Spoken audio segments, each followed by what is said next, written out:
로마서 15장 30절에서 33절입니다. 우리 한 절씩 교독하겠습니다. 형제들아, 내가 우리 주 예수 그리스도와 성령의 사랑으로 말미암아 너희를 권하노니 너희 기도에 나와 힘을 같이하여 나를 위하여 하나님께 빌어.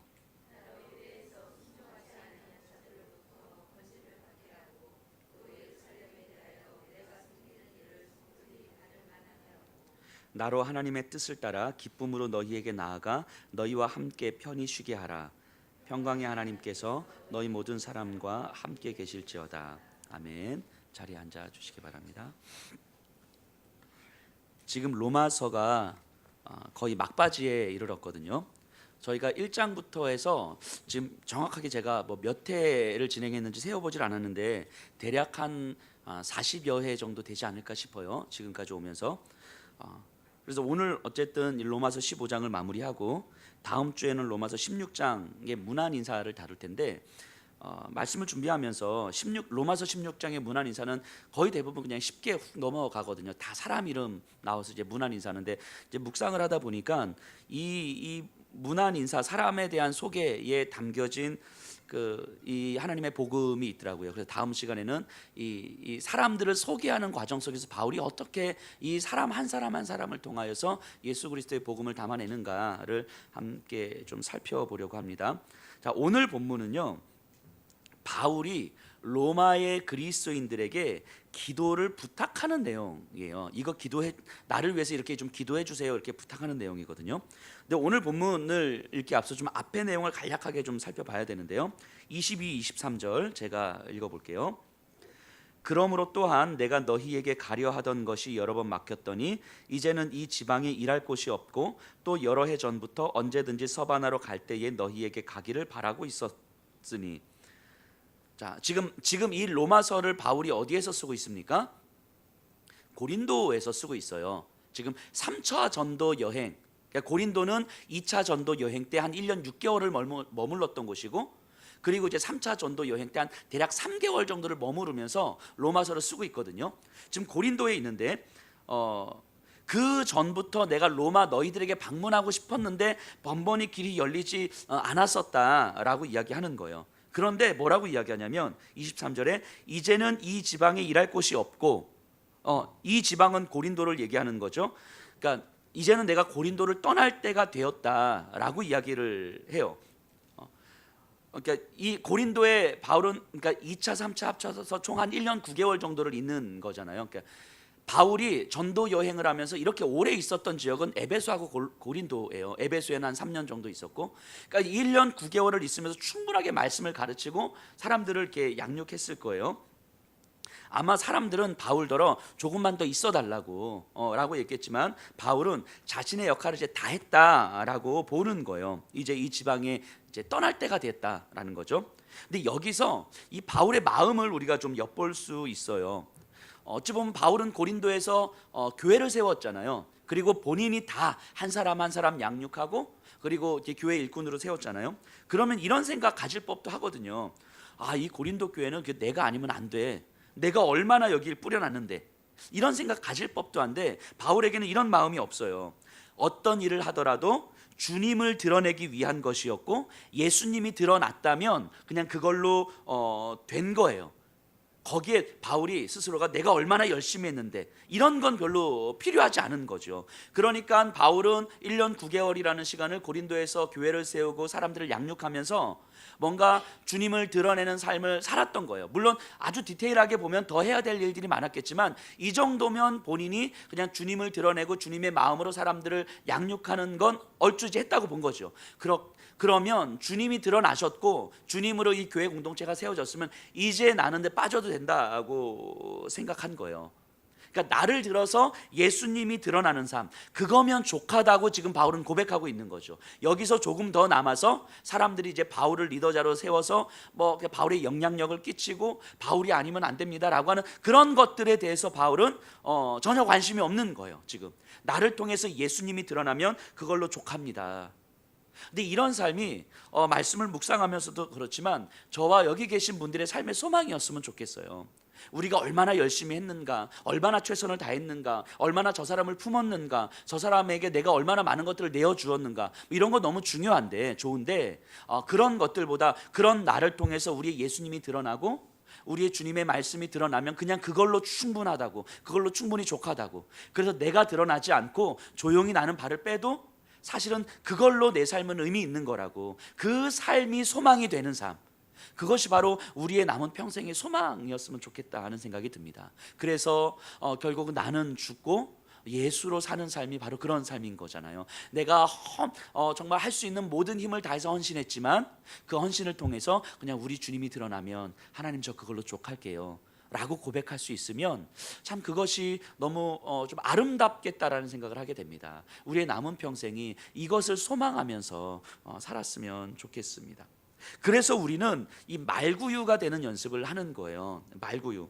이 예수님이 말구유에서 태어나셨잖아요. 세상이 볼 때는 초라하거든요. 세상이 볼 때는 비웃음거리고 세상이 볼 때는 아무 관심도 갖지 않아요. 그래서 세상의 기준으로 볼 때는 그냥 그저 비참할 따름인 거죠. 말구유가 자신을 드러낼 만한 것은 아무것도 없는 거예요. 그런데 거기서 예수님이 드러나시는 거죠. 우리가 말구유가 되는 연습을 하는 거예요. 근데 우리가 이제 말구유가 안 되려고 하니까 이게 멋진 어떤 금그릇, 은그릇이 되려고 하니까 사실 그릇 안에 뭐가 담겨져 있는지보다는 이 그릇을 드러내려고 하는 모습들이 되는 거잖아요. 이게 그릇은 그냥 질그릇이면 족한 거예요. 말구유면 족한 거죠. 그릇 자체가 자랑할 것이 하나도 없다라는 것을 우리가 받아들이고 인정하면 되는 거죠. 그래서 우리는 말구유가 되는 거예요. 그래야 거기서 예수님이 누우실 수 있는 거죠. 사람들과의 관계에서요, 내가 할 수 있는 말이, 하고 싶은 말이 내 턱 밑에까지 올라왔는데 그래도 충분히 내게 할 말이 있는데 논리적으로 내가 얼마든지 반박할 수 있고 막, 근데 그거 참을 때 자존심이 엄청 상하잖아요. 그 참으면 특히 이제 부부 사이에서도 그렇죠. 내가 하고 싶은 말이 이만큼 있고 분명히 내가 볼 때 이 사람이 잘못했어. 근데 내가 여기서 깨갱하고 있으면 자존심이 엄청 상하잖아요. 때로는 나 자신이 초라해 보이기도 하는 거죠. 참긴 했는데 내 스스로가 못나 보일 때가 있어요. 내가 힘이 있어서 참는 게 아니고 이 참고 있는 내가 스스로 되게 못나 보일 때가 있는 거죠. 그런데 자존심 상할 때, 이 초라해 보일 때, 근데 그 모습에서 예수님이 보이면 되는 거예요. 그 모습에서 내가 초라한 말구유가 될 때에 비로소 예수님이 나를 통해서 보이는 거죠. 나를 통해서 예수님이 보일 때에 그것이 내 삶의 가장 큰 기쁨이 된다는 이 역설적인 사실이 바로 신앙인 거죠. 그래서 내가 원하는 방식의 그 기쁨이 아니라 내가 초라해 보이는데 그것을 통해서 예수님이 드러나면 그것이 나에게 가장 큰 기쁨이 되는 것, 이게 신앙의 기쁨이잖아요. 아마 바울은 지금 로마의 그리스도인들에게 편지를 쓰면서 그 마음이었을 거라고 생각을 합니다. 그리고 계속해서 바울은 이제 이어가는데요. 이제 바울은요, 이 세계를 향한 복음의 비전을 가지고 있어요. 서바나, 즉 스페인이죠. 스페인으로 가고자 했고 가는 길에 로마에 들러서 교회를 방문할 거라고 이야기합니다. 그런데 아직은 아닌 것 같아요. 25, 26절 제가 볼게요. 그러나 이제는 내가 성도를 섬기는 일로 예루살렘에 가노니 이는 마게도냐와 아가야 사람들이 예루살렘 성도 중 가난한 자들을 위하여 기쁘게 얼마를 연보하였음이라.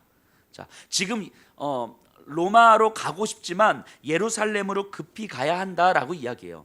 그 이유는 뭐냐면 마게도냐와 아가야, 그러니까 이 유럽인 거죠. 이게 이 마게도냐 지역, 아가야 지역에 있는 성도들이 그러니까 이방인들이에요. 예루살렘 성도들을 위해서 아마 좀 경제적인 어려움이 많았던 것 같아요. 그러니까 헌금을 한 거예요. 이 바울은 그 헌금을 전달하기 위해서 예루살렘으로 가야 해요. 근데 이 사역은 그냥 단지 헌금 전달하는 사역이 아니거든요. 그 의미는 조금 이따가 한번 살펴볼 텐데요. 어쨌든 이 사역 때문에 급하게 예루살렘으로 이제 가야 합니다. 그리고 28절, 그러므로 내가 이 일을 마치고 이 열매를 그들에게 확증한 후에 너희에게 들렀다가 서바나로 가리라. 그러니까 이 사역, 예루살렘 성도들에게 이 헌금을 전달하는 사역을 마치고 나서 내가 너희에게 갔다가 그 다음에 서바나로 가겠다라고 이야기를 합니다. 그리고 여기까지 이야기한 다음에 로마의 그리스도인들에게 그러니까 나를 위해서 이렇게 기도 좀 해줘 라고 기도 요청을 하고 있는 거예요. 30절 보면요, 형제들아 내가 우리 주 예수 그리스도와 성령의 사랑으로 말미암아 너희를 권하노니 너희 기도에 나와 힘을 같이하여 나를 위하여 하나님께 빌어. 자, 바울이 기도 요청을 하는데 이 표현을 잘 보세요. 내가 이러저러한 사역을 할 것인데 나를 위해서 기도 좀 해줘. 이런 의미가 아니에요. 너희 기도에 나와 힘을 같이하여, 이렇게 표현하거든요. 너희 기도에 나와 힘을 같이하여. 이건 기도를 해주면 좋고 뭐 아니면 어쩔 수 없고 이런 게 아닌 거예요. 너희의 기도가 없으면 내 사역의 수고는 반쪽짜리라는 거예요.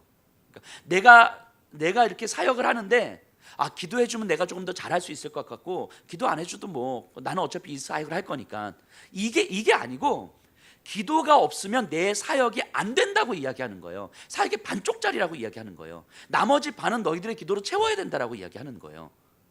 이 바울의 마음을 이해하셔야 돼요. 기도가 있어야 사역이 완성된다고 이야기하는 거예요. 바울은 이것을 분명히 알고 있었고 또 그렇게 요청하는 거예요. 우리 그냥 편하게 생각해 보세요. 우리가 어떤 상황이 있을 때 기도해 주세요, 저를 위해서 기도해 주세요 라고 말할 때 우리가 어떤 의미로 이 말을 사용합니까? 어떤 의미로? 정말 이 사람이 기도해 주기를 간절히 기대하는 마음으로, 당신이 기도해 주지 않으면 나는 이거 할 수가 없고 내가 뭐 사역도 할 수 없고 일은 풀 수도 없고 당신의 기도가 내 상황의 문제와 이 환경을 채워야 이 문제가 해결될 수 있어요 라고 하는 그 간절한 기대감 때문에 하는 건지, 아니면 우리에게 너무 익숙해진 표현으로 당신이 기도해 주면 내가 조금은 힘은 날 것 같아요, 기도해 주세요 라고 이야기하는 건지 한번 돌아보세요. 기도 부탁을 할 때 정말 저분의 기도가 아니면 안 되기 때문에 정말 간절한 마음으로 기도를 부탁을 하고 있는 건지, 이거는 기도에 대한 나의 마음을 보여줍니다.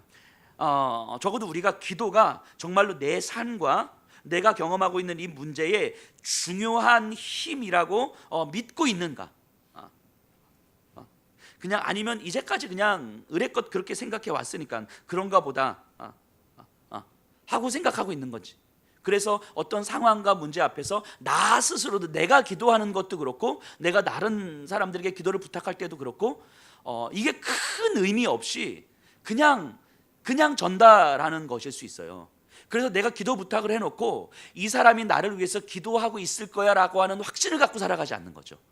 내가 기도 부탁을 해놓고 뭐 이 사람이 기도를 하든지 말든지 뭐 이런 마음일 가능성이 있는 거예요. 이거는 거꾸로도 마찬가지인 거예요. 기도할게요, 이런 말들도 마찬가지인 거죠.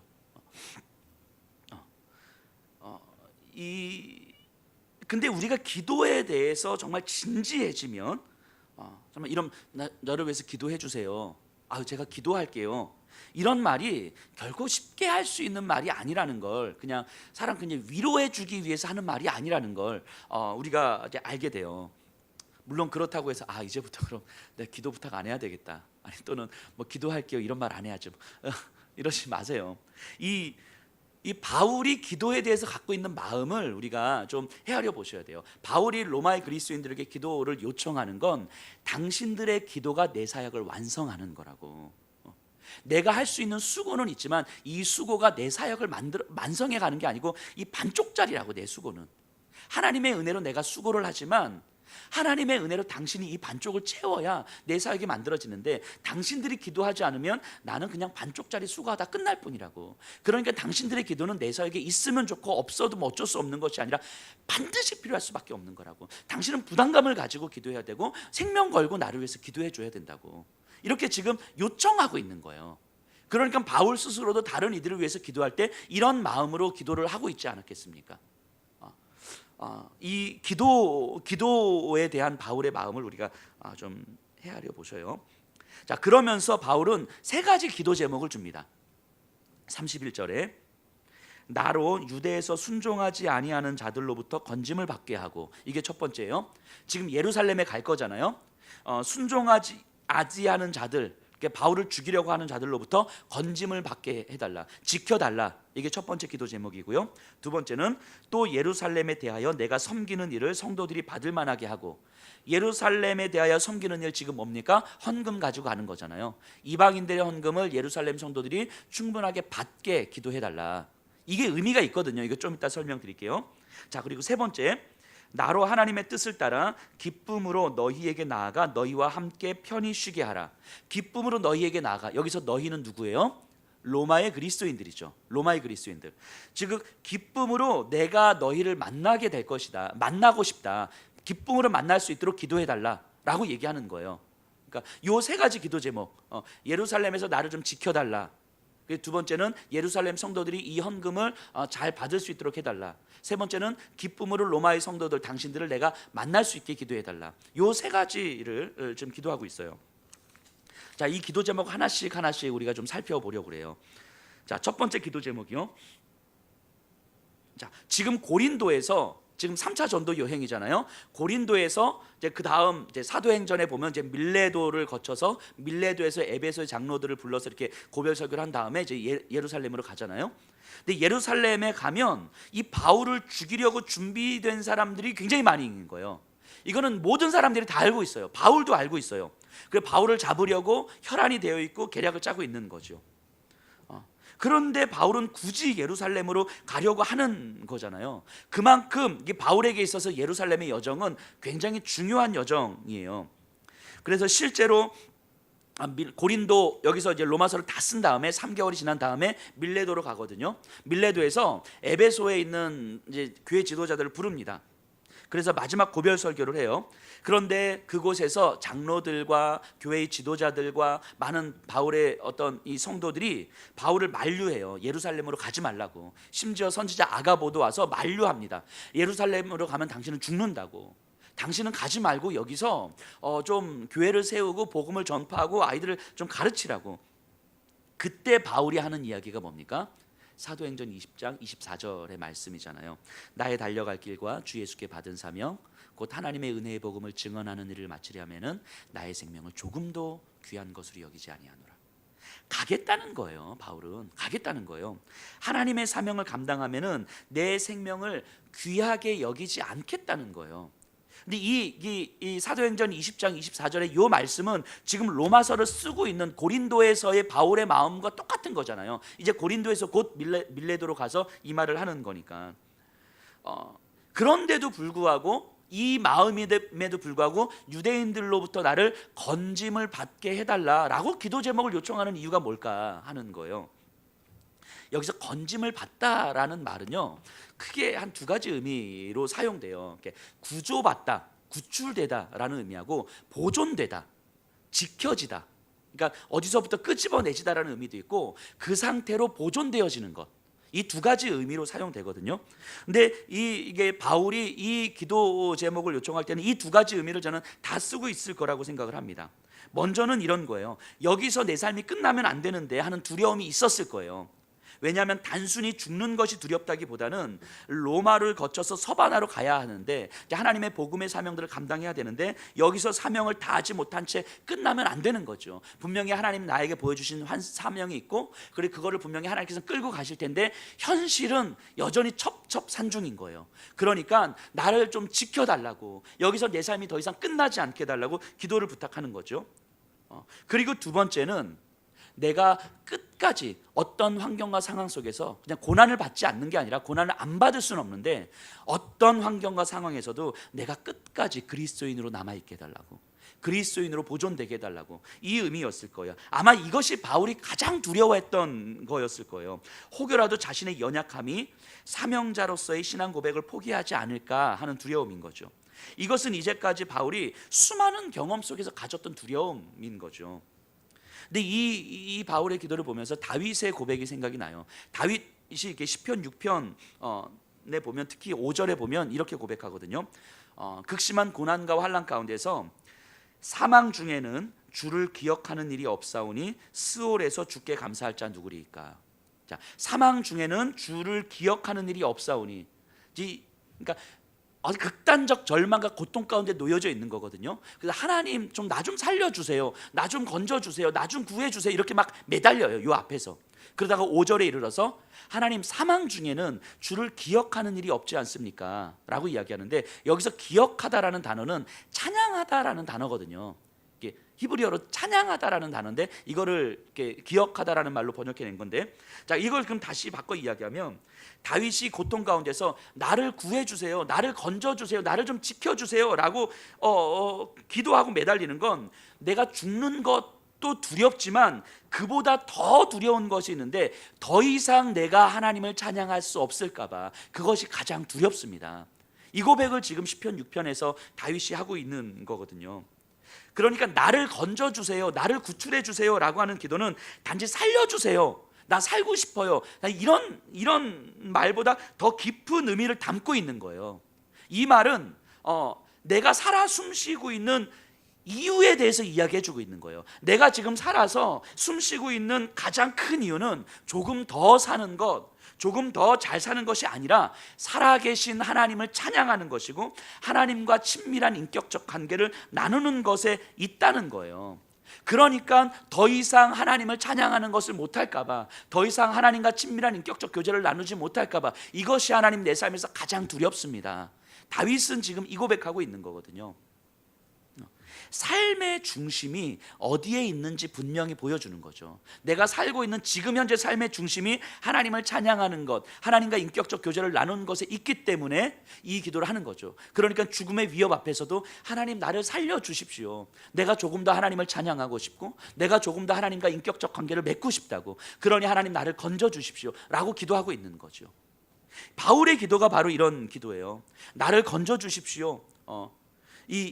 우리가 이 삶의 고난 앞에서 건져주세요, 도와주세요, 나를 좀 살려주세요 라고 기도할 때, 이 기도의 간절함이라는 건 단지 이 문제를 해결하고 고난을 헤쳐나가는 것, 그것에 있는 것이 아니라 이러한 절망 때문에, 이런 고난 때문에 더 이상 내가 하나님을 찬양하지 못하게 될까봐, 더 이상 내가 하나님의 사랑을 경험하지 못하게 될까봐, 그 하나님의 사랑에 반응하지 못하게 될까봐, 내가 더 이상 그리스도인으로 살아가지 못하게 될까봐, 하나님 이것이 내가 가장 두렵습니다. 신앙생활을 하면서 때로는 상처를 받고 아픔을 받는데, 내가 상처받는 게 두려운 게 아니고 내가 교회 안에서 받는 이 상처가 쌓이면 쌓일수록 하나님 내가 더 이상 예수님으로부터 멀어질까 봐, 그것이 두렵습니다.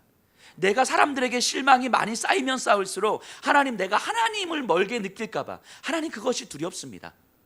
이런 기도죠, 이런 기도. 그러니까 때로는 고난이 있고 아픔이 있고 실망과 상처가 있지만, 그럼에도 불구하고 내가 예수 그리스도 안에서 하나님을 찬양하면서 하나님과 인격적 교제를 나누면서 그 하나님의 자녀로 살고 싶다고 하는 그 간절한 몸부림이 우리 안에 있는 거죠. 바울의 기도 요청은 바로 이런 기도지요. 나를 지켜달라고, 나를 보존하게 해달라고 기도하고 있는 거예요. 지금 살아가는 우리의 삶의 중심이 어디에 있는지를 보여주는 기도지요. 그럼 저와 여기 계신 분들 한번 생각해 보세요. 우리의 기도는 과연 어떠한지, 바꿔 말하면 우리의 삶의 중심은 과연 어디에 있는지 한번 돌아보는 거예요. 자, 두 번째 기도를 한번 볼까요?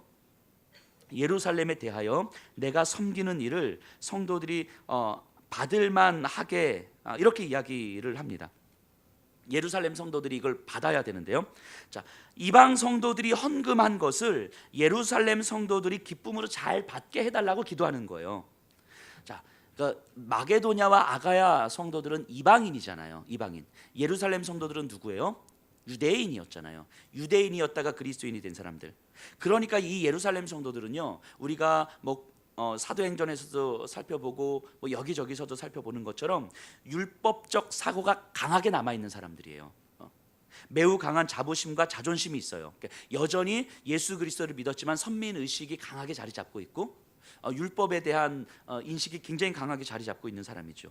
그러니까 이방인들은 내가 도움을 줘야 되는 사람들이지, 이방 사람들에게 내가 도움을 받는다는 건 상상하기 힘든 거예요. 이거는 수치스러운 거죠. 수치스러운 것. 이게 예루살렘 성도들이 갖고 있는 사고방식이었어요. 그러니까 이 바울이 가져가는 이방인들의 그 헌금은 예루살렘 성도들이 받지 않을 가능성이 매우 큰 거죠. 이런 것들을 받을 바에 차라리 안 먹죠. 이 유대인들 선민 의식에 사로잡혀 있는 사람들은요.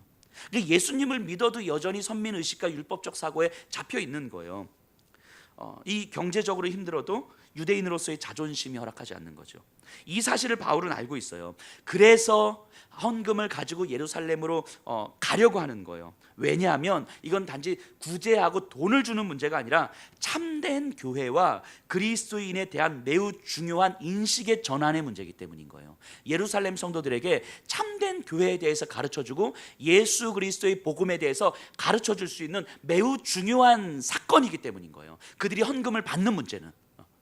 그러니까 이 사도 바울이 로마도 가야 되고 서바나도 가야 되지만 지금은 내가 급하게 예루살렘으로 가야 된다라고 하는 건 그들에게 교회에 대해서 예수의 복음에 대해서 가르쳐야 되는 급한 사역이 있기 때문인 거죠.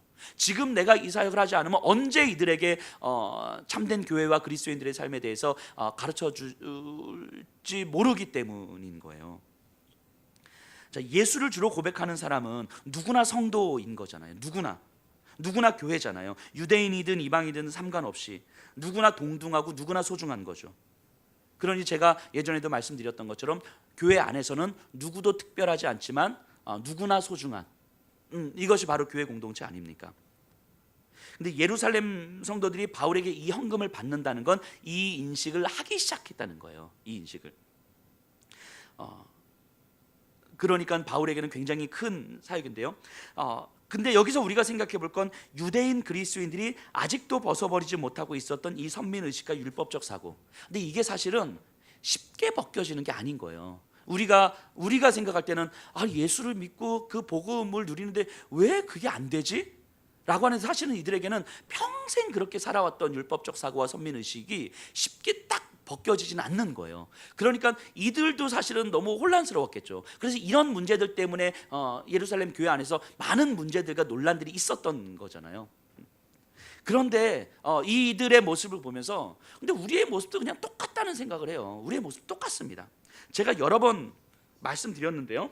이 모든 성도님들은 뭐 저희 교회뿐만이 아니라 우리 주변에도 마찬가지인 거죠. 예수님을 믿는 모든 성도님들은 다 그리스도로 설명되는 삶인 거잖아요. 우리가 잘하던 못하던 상관없이 오직 그리스도에 의해서 이루어진 그 구원이기 때문에 우리의 삶은 그리스도로 설명되는 삶인 거예요. 우리가 못해도 그리스도로 얼마든지 설명되는 삶이에요. 잘해도 마찬가지인 거죠. 근데 우리의 시선이 잘하고 못하고에 가 있기 때문에 어느 순간 그리스도로 설명되지 않는 삶이 되는 거예요. 내가 볼 때 잘하고 내가 볼 때 못하고의 모습들이 들어오기 때문인 거죠. 그리스도로 설명되는 삶이고 그리고 각자가 교회인 거잖아요. 한 사람 한 사람이. 근데 이 생각이 굉장히 당연한 듯 하면서도 우리의 일상에서는 참 쉽지 않아요. 우리의 삶에 익숙해져 있는 삶의 방식들이 이게 벗어지기가 진짜 쉽지 않아요. 제가 알고는 있는 것 같은데 안 되는 거죠. 그냥 제가 이제 말씀을 준비하다가 저희 교회 말고요, 그냥 일반적으로 경험했을 때 교회 성도님들에게 아주 그냥 쉽게 보여주는 모습이 뭘까를 생각하다가 그냥 이런 장면을 한번 떠올려봤어요. 이 교회 공동체 안에서 우리가 이렇게 보면서 저건 아닌데, 왜 교회에서 왜 저러지? 라는 모습이 있을 때 그때 우리가 취하는 가장 일상적인 모습이 뭘까 생각해 보면 하나님은 예수님은 두세 사람이 내 이름으로 모인 곳에서 내가 그들과 함께하리라 하셨는데 그렇게 두세 사람이 모여서 교회가 저러면 안 되는 거 아니야? 왜 저런 모습을 그대로 놔두지? 근데 저 사람 왜 그러는 거야? 뭐 이런 두세 사람이 모여서 뭔가 이제 나름 교회를 걱정하면서 나름 저 사람을 걱정하면서 뭔가 이렇게 막 이야기하는 거죠. 이게 수군거림인 거죠. 이거는 사실은 아무리 좋은 의미로 포장해도 수군거림일 수 있는 거잖아요. 두세 사람. 근데 이게 사실 우리에게 너무 일상적이고 너무 익숙해진 모습이 아닌가 싶은 거예요. 이런 모습이 이제는 더 이상 뭔가 문제 의식도 안 될 정도로 그냥 너무 익숙해져 있는 모습. 근데 이런 생각을 했어요. 참된 교회라고 우리가 인식하게 된다면, 참된 교회라고 이걸 두세 사람이 모여서 우리 어떻게 저거 왜 저래? 이게 아니고 그냥 골방으로 들어가는 거예요.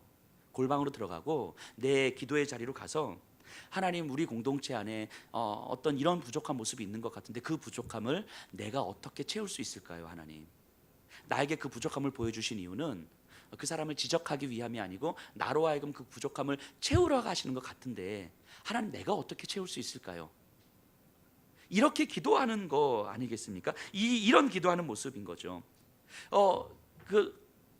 제가 지난번 교육자 수련회 갔을 때 거기가 바다여서 물에 한번 정말 제 물에 잘 안 들어가다가 정말 큰 맘 먹고 한번 들어갔다가 한 3분 만에 나왔거든요. 물에 들어갔는데 물 밑에 이제 바위가 있었는데 돌을 밟았는데 발가락이 이렇게 착 찢어진 거예요. 그래서 3분 만에 물 들어갔다 3분 만에 나왔어요. 근데 발가락에 이제 피가 막 나는데 제가 이 발가락을 보면서 왜 다치고 난리야. 발가락을 보면서 그러지 않잖아요. 이거 어떻게 치료하지? 이런 거죠. 우리 손가락 다치면 이거 어떻게 치료하지라고 생각하지 왜 다치고 난리야 이러지 않잖아요. 우리 공동체 안에서 뭔가 아프고 부족하고 힘겹고 내 마음에 안 들고 저건 아닌데 하는 모습이 있으면 저 어떻게 치료하지?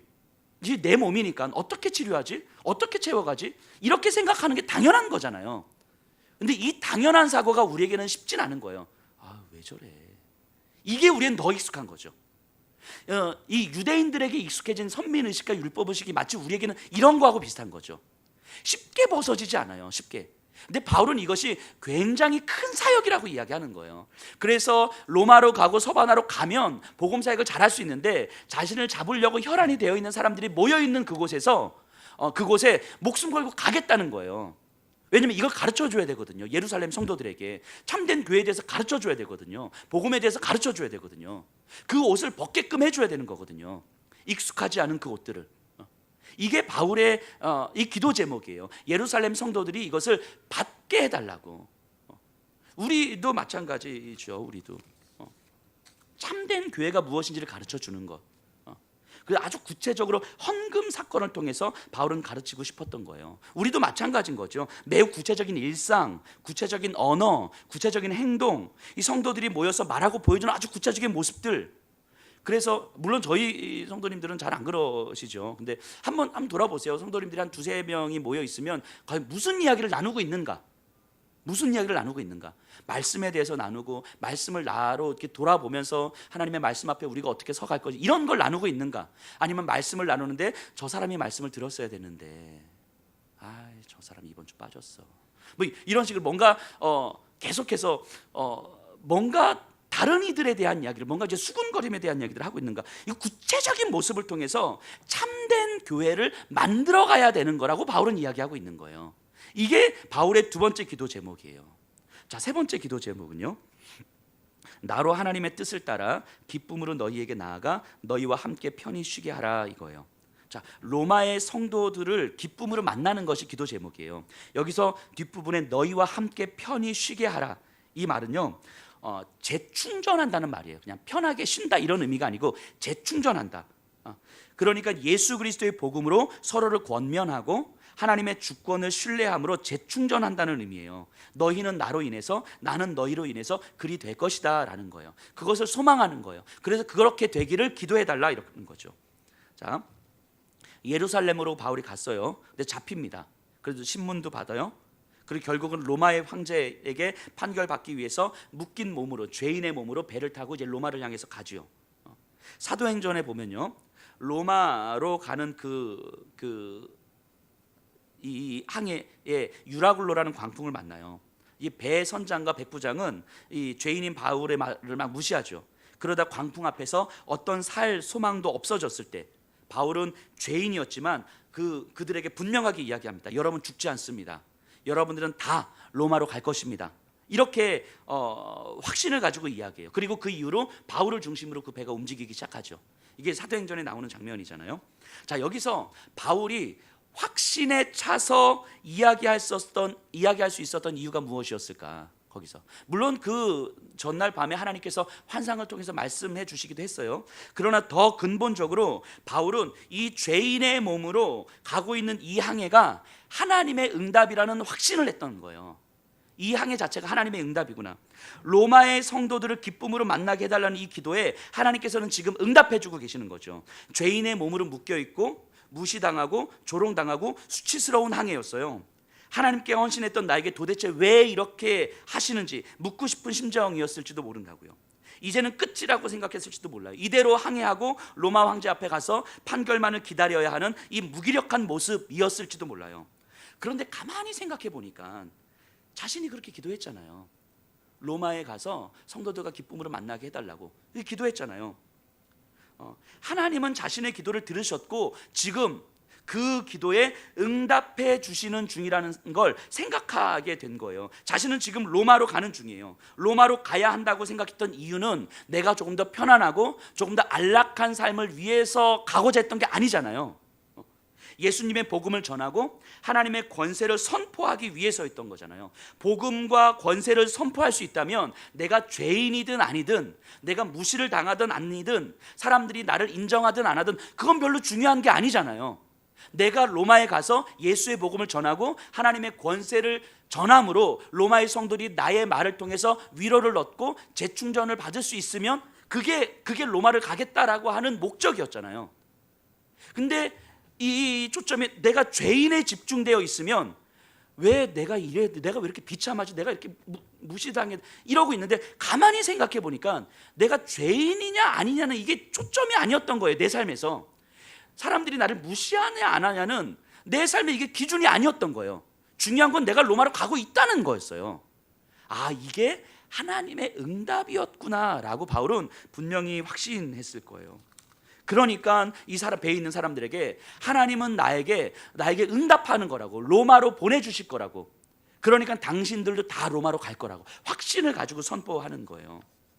아마 말씀드렸던 것처럼 바울이 죄인된 자신의 처지에 집중했더라면 로마로 향하는 배 안에서 이것이 하나님의 응답이었다고 생각하지 못했을 거예요. 자신이 어떤 기도를 했고 그 기도의 중심이 무엇이고 하나님은 그 기도를 어떻게 들으셨을까를 생각하지 못했다면 수치스럽고 절망스럽고 좌절한 이 상황이 그냥 무조건 싫었을 거예요. 어쨌든 이 상황만 벗어나면 다시 내가 로마를 향해서 가게 해달라고 기도해야지, 이 상황만 넘어서면 내가 다시 하나님 앞에 마음 붙들고 기도해야지, 이랬을지도 모른다고요. 그런데 바울은 자기 기도의 중심이 분명했어요. 로마로 가야 하는 이유는 로마의 성도들을 권면하고 그리스도의 복음을 재확인하고 교회를 든든히 세우기 위함이었던 거죠. 그러니까 내가 어떠한 환경이 있든지 하나님은 나를 로마로 인도해 가실 거예요. 이것이 확신이 되는 거예요. 단지 그 여정이 때로는 내가 죄인일 수도 있고 사람들이 나를 무시하는 과정일 수도 있고 내가 원하지 않는 방식일 수도 있고 내 마음이 무너지는 삶일 수도 있고 좌절과 절망 가운데 있을 수도 있는 거죠. 나는 그렇게 경험할 수 있는데 그런 내 상황이 하나님 안에 있기 때문에 하나님은 이런 상황을 통해서도 기도에 응답해 가시는 과정이라는 것이 확신되어지는 거예요. 그러니까 나는 힘들지만 하나님은 일하고 계심이 믿어지는 거죠. 이 내 기도가 우리가 하는 기도가 내 구체적인 삶 속에서 어떻게 펼쳐지는가를 자세히 살펴보는 건 그래서 굉장히 중요합니다. 바울이 죄인인 처지에 집중하는 것이 아니라 지금 내 처지와 이 상황이 어떻게 흘러가고 있는지 살피는 건 굉장히 중요한 거예요. 이렇게 내가 기도를 하고 나서 새벽 예배 열심히 기도하고 저녁에 열심히 기도하고 나서 마치 내가 기도 다 했다 라고 생각하는 건 굉장히 큰 오산이에요. 내가 무릎 꿇고 기도를 한 후에 그 기도가 내 삶 속에서 어떻게 하나님의 응답을 경험하게 되는지를 관심을 가져야 되는 거예요. 자세히 살펴야 되는 거죠. 그게 우리의 기도인 거죠. 제가 누군가를 위해서 우리 집사님의 건강을 위해서 기도한다면 그 다음부터 집사님의 건강이 어떤지 살펴야 되는 거예요. 마음이 힘들어서 마음을 위해서 기도한다면 그 마음이 어떤지, 환경 속에서 그 마음이 어떻게 영향을 받고 있는지, 그 마음이 어떻게 힘을 얻을 수 있는지 살펴야 되는 거예요. 이렇게 자세하게 살피면 하나님께서 이런 상황을 통해서 저렇게 마음을 만지시나? 이런 것들이 이제 보이기 시작하는 거죠. 작은 것 하나하나가 하나님의 응답하시는 과정이라는 사실을 우리가 보게 되는 거예요. 우리가 어떤 직장을 위해서, 자녀를 위해서 기도하는 것도 다 마찬가지인 거죠. 우리가 기도를 한 후에 그 기도의 내용이 우리의 삶 속에서 어떤 방식으로 펼쳐지는지 세세하게 살피면 우리가 쉽게 간과하고 넘어가는 것, 그래서 하나님 내 기도에 응답 안 해주셨어, 하나님 내 기도에 침묵하셨어 라고 하지만 사실은 하나님 나에게 응답해 주고 계시는 과정일 수 있는 거예요. 그걸 우리가 놓칠 수 있는 거죠. 근데 그걸 자세히 살피면 하나님은 매우 다양한 방식으로, 때로는 우리가 원하는 방식이 아닐지라도 응답을 하세요. 때로는 그 응답이 침묵일 수 있어요. 때로는 내가 원치 않는 상황일 수 있어요. 그럼에도 하나님은 우리의 기도를 하나님의 사역으로 사용하시는 거예요. 그래서 우리의 기도와 이후 펼쳐지는 삶을 관찰하면 하나님이 어떻게 응답하시는지를 보게 되는 거예요. 그렇게 가면 내가 죄수냐 아니냐, 지금 내 마음이 조금 힘드냐 안 힘드냐, 내 상황이 좀 어려우냐 안 어려우냐, 이게 내 삶의 기준이 될 수는 없는 거구나, 이런 상황이 하나님의 응답하시는 과정일 수 있는 거구나 라고 깨닫게 되면 사실은 우리의 삶은 하나님의 응답으로 이루어지는 과정이 되는 거죠. 그러면서 바울은 자신의 기도 요청을 다음과 같이 마무리합니다. 33절이에요. 평강의 하나님께서 너희 모든 사람과 함께 계실지어다. 모든 기도의 근거가 하나님께 있으며 하나님의 방식으로 이루어 가실 것을 확신한 거예요. 첫 번째, 두 번째, 세 번째의 기도가 다 하나님의 방식으로 하나님께서 이루어 가실 것에 대한 확신이 있는 거죠. 그래서 비록 나에게 힘겨운 상황이 있을지라도 그런 상황조차 하나님의 주권 아래에서 이루어지는 과정이며, 나로 하여금 기도하게 하신 하나님은 하나님의 방식으로 반드시 응답해 주신다는 사실을 확신한 거예요. 그러니까 눈앞의 상황을 넘어서 하나님의 응답하시는 과정에 보게 되는 거죠. 그래서 평강의 하나님께서 너희 모든 사람과 항상 함께 하실지어다, 이 축복으로 마무리가 되는 거예요. 말씀을 좀 정리해 보겠습니다. 저와 여기 계신 분들에게 하나님이 기도하게 하시는 거거든요. 기도를 2시간을 했느냐 3시간을 했느냐, 그것도 중요하지만 더 중요한 건 우리로 하여금 기도하게 하시는 하나님은 우리의 기도를 사용하셔서 우리의 삶을 하나님의 방식으로 인도해 가세요. 근데 우리가 이 기도를 깊이 이해하지 못하면 그렇게 기도했음에도 불구하고 하나님이 여전히 나한테 침묵하시는 것처럼 여겨지는 거고, 하나님은 내 기도에 응답 안 하시는 것처럼 여겨지는 거고, 하나님은 나에게 너무 멀리 계시는 분처럼 여겨지는 거죠. 사실은 조금 더 세세하게 우리 기도를 살피면 하나님은 이미 우리의 삶 속에서 어떤 방식으로든 응답을 해주고 계실 수 있거든요. 단지 죄인인 나에게 너무 집중되어 있기 때문에 내가 로마를 향해 가고 있다는 사실을 잃어버릴 수도 있는 거죠. 하나님은 우리의 기도를 통해서 하나님의 방식으로 우리의 삶을 이끌고 가십니다. 여전히 지금도 이끌고 가시고 앞으로도 이끌고 가시고 이제까지도 단 한 번도 우리에게 응답을 안 하신 적은 없으세요. 그것이 바울이 로마의 그리스도인들에게 기도 요청을 하면서 갖는 확신입니다. 그리고 오늘 이 아침에 여기 계신 분들에게 주시는 확신 있는 선포예요. 우리가 이 바울의 기도를 우리의 기도로 삼고 바울의 마음을